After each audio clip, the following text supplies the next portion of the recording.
Quarta corsa, premio Summer Trade, un confronto per 3 anni, vincitori da 6 a 12.000 euro nella carriera. Prova molto aperta in cui le quote di Grillo Jet e Granchi FM del B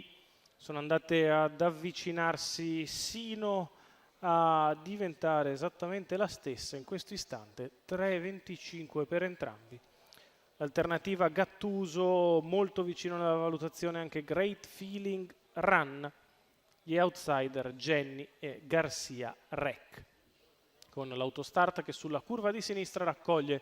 i 6 concorrenti, si appresta ad accelerare per poi entrare in retta e andare con lo stacco. Gattuso, Granchi FM del B, Great Feeling Run, Garcia Rec, Jenny, Grillo Jet. Problemi per Garcia Rec, partiti con veloce Jenny che prova a prendere la testa al largo, Grillo Jet sbaglia Jenny e così Grillo Jet prende la testa all'imbocco della prima piegata nei confronti di Great Feeling numero Run. 4 Garcia Poi Rec Gattuso squalificato e quindi alla retroguardia Granchi FM del B. 14,2 il lancio per Grillo Jet che prende la testa in maniera decisa e ora prova a riprendere in mano Andrea Farolfi. Si muove subito al largo Granchi FM del B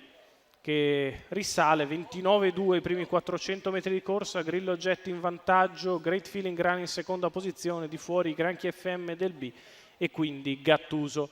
Si va verso il completamento dei primi 600 metri di gara, passati in 44,4 dal battistrada Grillo Jet che mantiene ritmo selettivo, fa pesare la risalita a Granchi FM del B,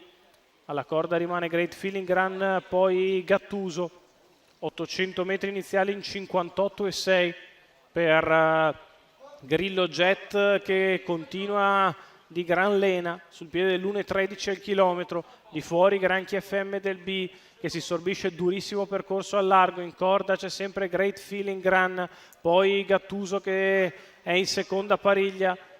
1,13,5 in 1000 di gara di Grillo Jet che è stato privato dei tappi estraibili, scatta in terza ruota Gattuso a 400 dalla conclusione, la retta di là passata in 14,9, insiste Gattuso che va all'attacco di Grillo Jet che ha dato il meglio nella prima parte di gara e ora è in difficoltà, Gattuso che passa a 250 dalla conclusione, entra in retta arrivo in chiaro vantaggio nei confronti di Grillo Jet che è in calo e Great Feeling Run che prova a fare l'arrivo per il secondo, ormai è tutto finito da tempo però perché Gattuso ha dato il parziale al momento giusto, se n'è andato a vincere in maniera nettissima, seconda Great Feeling Run, terzo Grillo Jet,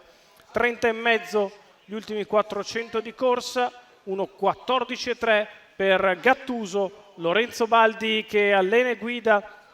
per la scuderia La Vian Rose, figlio di Mr. JP e spara il parziale al momento giusto. E si isola nel finale, a successo di Gattuso e Lorenzo Baldi.